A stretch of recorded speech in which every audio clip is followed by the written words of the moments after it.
Today's topic is muscle. We all want more of it.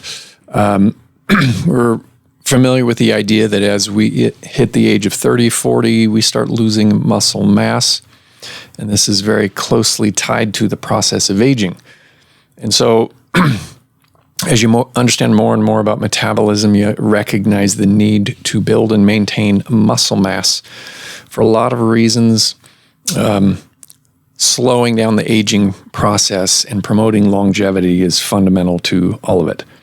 So it's estimated that starting at age 30, 35, maybe 40, the average human being starts losing muscle strength and muscle mass. Once you hit age 55 or so, it's estimated that people lose about 8% of their muscle mass each decade of life.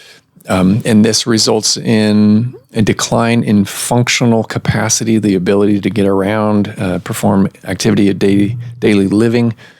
It really decreases quality of living.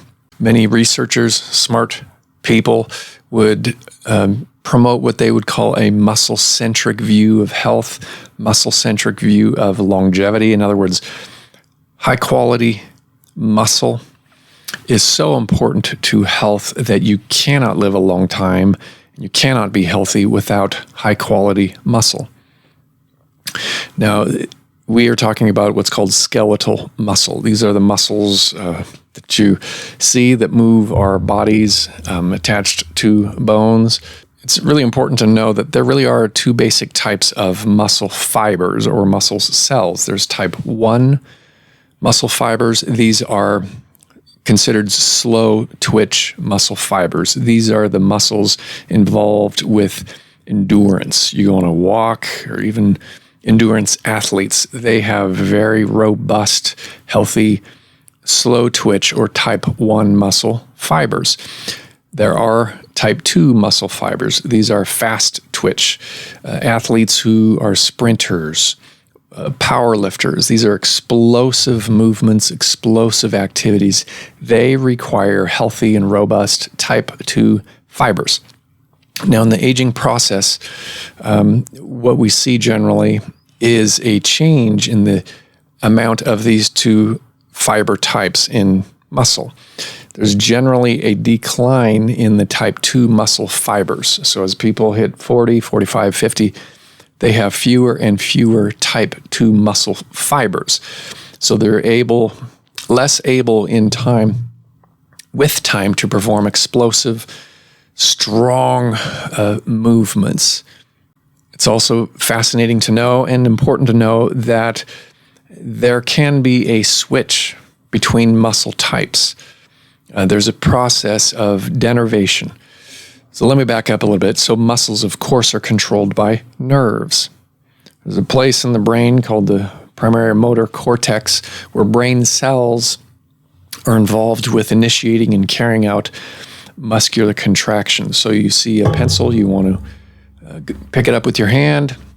There's all kinds of things happening in the brain, prefrontal cortex, cerebellum, all kinds of stuff, hippocampus, as well as this premotor cortex, or primary motor cortex, involved in coordinating the movement of the muscles to reach over and pick up that pen. So at a very basic level, we know that muscles, skeletal muscles, are controlled by nerves, really coming from the brain to the muscle fibers.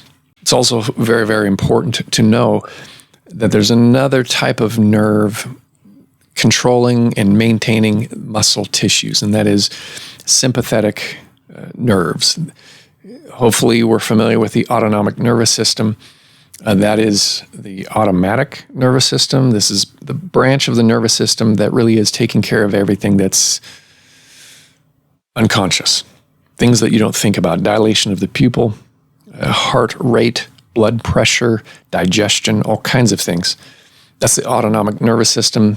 In that autonomic nervous system, there are two, some people would argue 3 branches. One of those branches is the sympathetic nervous system. This is the fight or flight. You're in the woods, you see a bear, there's 1,000 changes that happen in your body very quickly to help you deal with that situation. The other main branch of the autonomic nervous system is the parasympathetic nervous system. This is sort of the opposite of the sympathetic. This is rest, digest, heal, recover. And ideally, in a healthy person, those two branches of the autonomic nervous system are in balance. And there's this flow, pendulum swinging back and forth. There are times we need more sympathetic, that kicks in and takes care of business. After that, there needs to be a recovery period when there's more parasympathetic and it shifts to the other side. Well, this autonomic nervous system also has very important input into skeletal muscles, specifically the sympathetic nerves. They combine with the junction of the motor neurons, the nerves previously mentioned that are primarily controlling muscle. The sympathetic nerves are right there, and they have inputs into the nerve controlling the muscle as well as to the muscle itself. Extremely important to know. Now, performance-enhancing drugs. The classic one being androgenic steroids, testosterone, weightlifters, different athletes will use these compounds to optimize their recovery, to help build muscle, and we're all familiar with that idea. Well, one of the most commonly used performance-enhancing drugs is not a steroid, but actually a series or a class of compounds that engage or activate this sympathetic input into the muscles. Classic one is clenbuterol. This is what's called a beta agonist. Now, that sympathetic nervous system, one of its main neurotransmitters is noradrenaline. You think of seeing that bear, you get this kick, this boost of adrenaline, and it makes you feel a certain way. That's primarily thought to be due to the effects of adrenaline. Well, the sympathetic nervous system, its input into the nerves controlling the muscle as well as the muscle themselves. So one of the primary molecules, chemicals, neurotransmitters used to do that is noradrenaline. Well, in this scenario, this is the ligand or the neurotransmitter, and every ligand or neurotransmitter binds a receptor. And in this instance, we're talking about beta receptors. In other words, in the nerves controlling the muscle as well as the muscle itself, they have receptors for noradrenaline. And this clenbuterol, it has its effect on muscle mass, muscle strength, and optimization of athletic performance by engaging and activating these beta adrenergic receptors.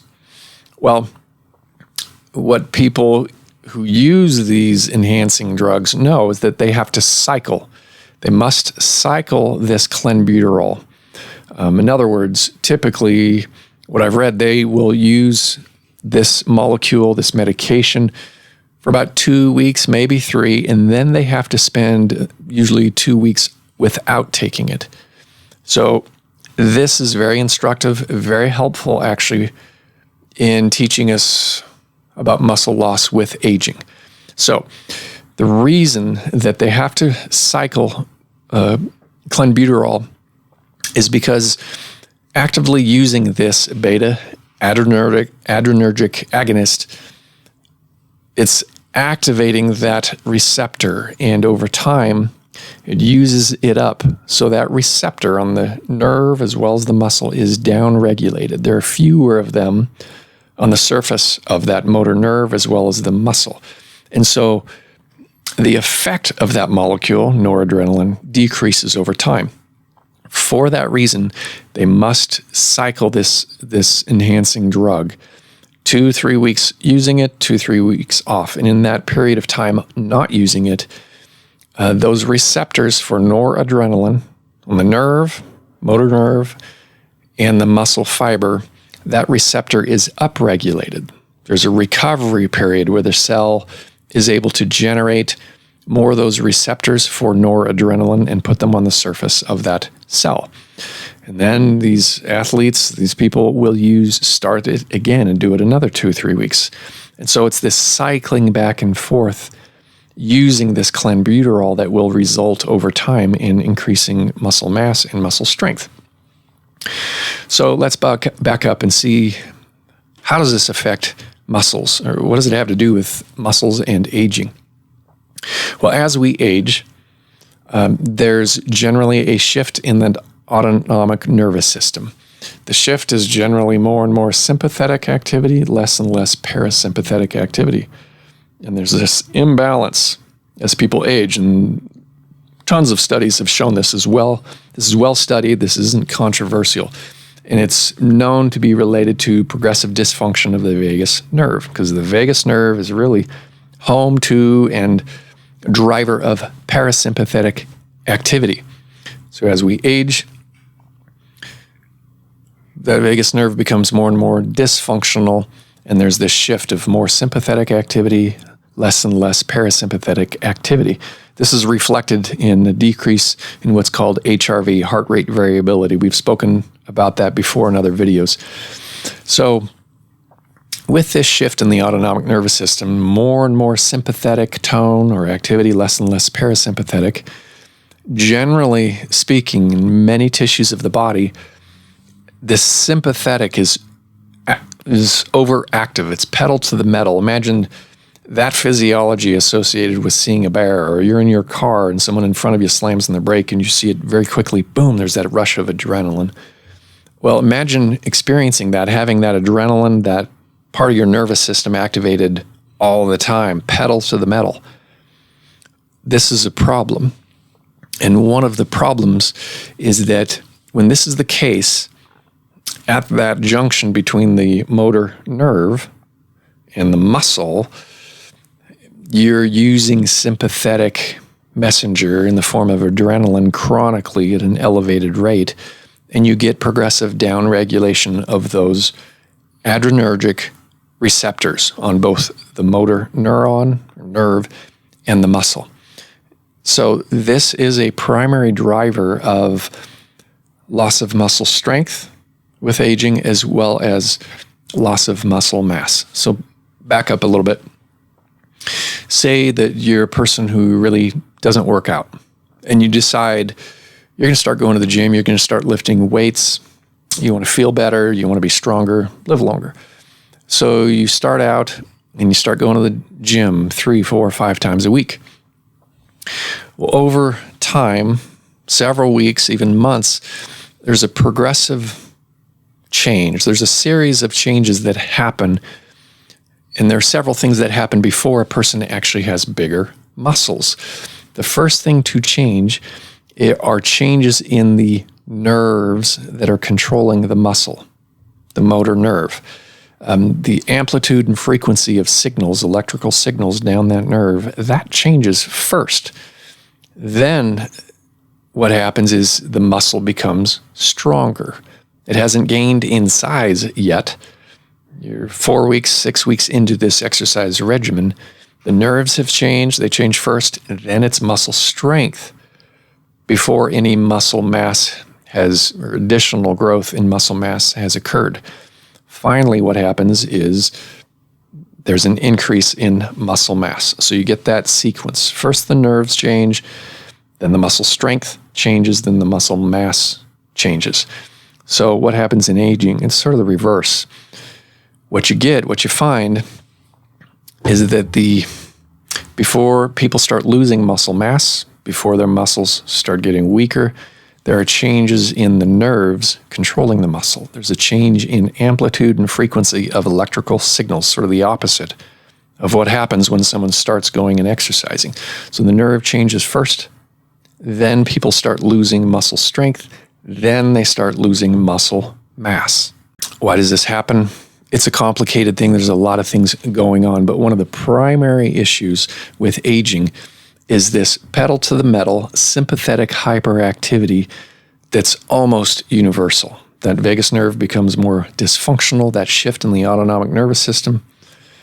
HRV goes down, and there's more consistent high activity of the sympathetic nervous system.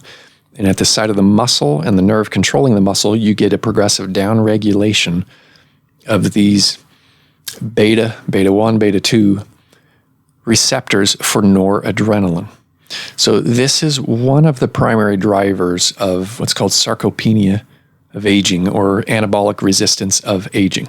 A lot of the research demonstrates or suggests that you take young people, you take old people, you start them in working out, you start putting them on a high-quality protein diet. I would say most of the research shows what's called anabolic resistance of aging. In other words, an older person will not respond as far as muscle strength, muscle mass, like a young person. And so there are these recommendations. Older people need to eat tons of protein, and not tons, but more protein than someone who is younger. I want to address that. It's a very common concept that's talked about in a lot of podcasts and a lot of health professionals. So much of this is context. In other words, generally speaking, you put an older person on a regimen of exercise and eating high-quality protein, they're not going to respond like a young person. It's not necessarily something inherent in being old, but you're seeing the effects of confounding processes, confounding variables. Primary among them would be insulin resistance. As people age generally, they become less and less responsive to the effects of the hormone insulin. They become more insulin resistant. Again, this is also associated with, arguably driven by, progressive dysfunction of the vagus nerve. Well, insulin is an anabolic hormone. You can't really build muscle without insulin. And muscle maintenance, really, there are two processes.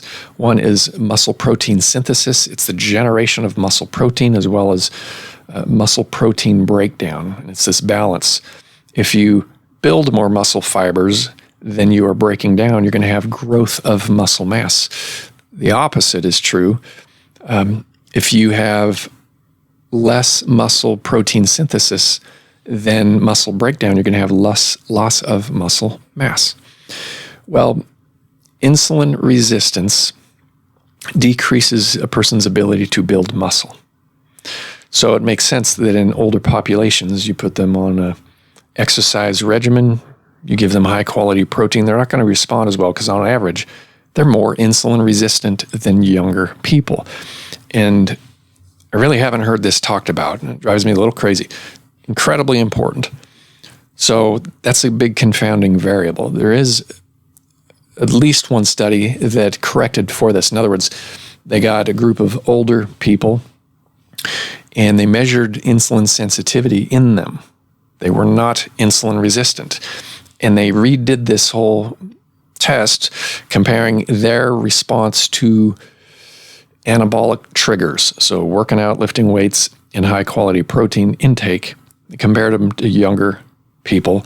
They're pretty close. Wasn't quite as robust as the younger people, but it was darn close. In other words, they demonstrated that in the absence of insulin resistance, older human beings can build muscle strength and muscle mass. Extremely important. So, a very common recommendation as people age is that, hey, you got to be eating more and more protein in order to maintain your muscle mass. This, I think, also introduces another confounding variable or factor, and that is, I've heard it recommended that, hey, to promote muscle growth as you age, you really need to eat 3 high-protein meals. By high protein, I mean at least 30 grams of high-quality protein with each meal. Even snacking, protein supplementation, I get it. But here's the problem with that. You eat more frequently and you snack, you're also far more likely to develop insulin resistance. And I believe that the value of some fasting counteracts the need for frequent inputs of protein in the diet. In other words, intermittent fasting. So me personally, I don't eat breakfast. I really don't consume any calories or any source of protein until the afternoon, 12:30. Now you might think, you're losing muscle mass. It's far more elegant. The body, human muscle is far more elegant and sophisticated than that. By fasting, we're increasing insulin sensitivity, and we're increasing the body's capacity to respond to to respond to protein consumption by optimizing insulin sensitivity. So in other words, if there's a 4, 5, 6 hour window of time in the day that I'm eating anything, and when I'm eating high quality protein, code for animal sourced proteins, and I'm doing fasting regularly, it's actually a way of optimizing or maximizing my body's ability to respond to protein in the diet by building and maintaining muscle. So again, this frequent meal, 4 to 6 meals with a bunch of protein in each meal, I get it. I understand where it comes from, the data in the studies. But I really think that this is a variable that's not acknowledged. The value of fasting, the value coming from maximizing insulin sensitivity. So exercise, what role does exercise play in maintaining muscle mass, quality muscle as we age? It's fundamental. I don't think you can't just eat high quality protein and maintain or grow muscle. You have to also work the muscle. There's several studies that show you can't just eat high quality protein and maintain muscle mass or gain muscle mass. It's the combination of high quality protein, again, animal source protein, and doing some resistance exercise. The two things are so important for longevity. Now, just a couple of items or pieces of data. The question is, what should you do? Endurance versus strength training, resistance training. Overall, I think resistance training gives us the most bang for the buck as far as slowing the aging process. With endurance training, typically what you can see in a lot of people is a transition from type 2 fibers transitioning into type 1 fibers. And if you remember, in general, the aging process, muscle loss, decreases in muscle strength, the general trend is fewer and fewer type 2 fibers and more type 1 fibers. So resistance training, I believe, is the better type of exercise to maintain and build type 2 fibers, which really is tip of the spear in preventing the decline in muscle mass and function in aging. So I'm a big believer in strength training and consistency in doing that. So the other day I had this crazy idea. So if athletes who are going to use these performance-enhancing drugs, specifically clenbuterol, this agonist of the adrenergic receptor, if they cycle that medication, that drug, activating those receptors and then pulling away for 2 weeks, 2-3 weeks, and cycling that way to build muscle mass, this crazy idea, and that is, what if in the aging population, again, in general, what's happening is a shift from, in that autonomic nervous system, an imbalance, more sympathetic, less parasympathetic. And it affects essentially every tissue. What if in those people we cycled beta blockers? Crazy idea, maybe. But if, beta blockers are used in modern medicine, one of the most commonly classes of drugs used for blood pressure, heart disease, they're everywhere. They're used for skin, anxiety. So there's a lot of different types of beta blockers. But what if in the aging population, at some point when people start becoming weaker, they start losing muscle mass, what would happen if we started cycling beta blockers? It's sort of the inverse of the athlete who's taking the clenbuterol, the the beta agonist. What if we introduced a beta blocker in someone who's already got pedal to metal high sympathetic tone? We would be cycling activation of those beta receptors on the nerves that are controlling the muscle and the muscle. Crazy thought, but I wonder if anybody could get IRB approval to do those studies. It'd be very interesting. So the bottom line, I do not believe that muscle loss is inevitable as we age, at least to the degree that we see it so commonly. I am convinced that we can slow that process. We have to understand normal physiology, how the body really works. I recommend some fasting. I recommend resistance exercise, consistent. I exercise 6 days a week. I think there's evidence that doing it 2 or 3 times a week has benefit, but I think 3 to 5 probably optimal. And then there's the diet.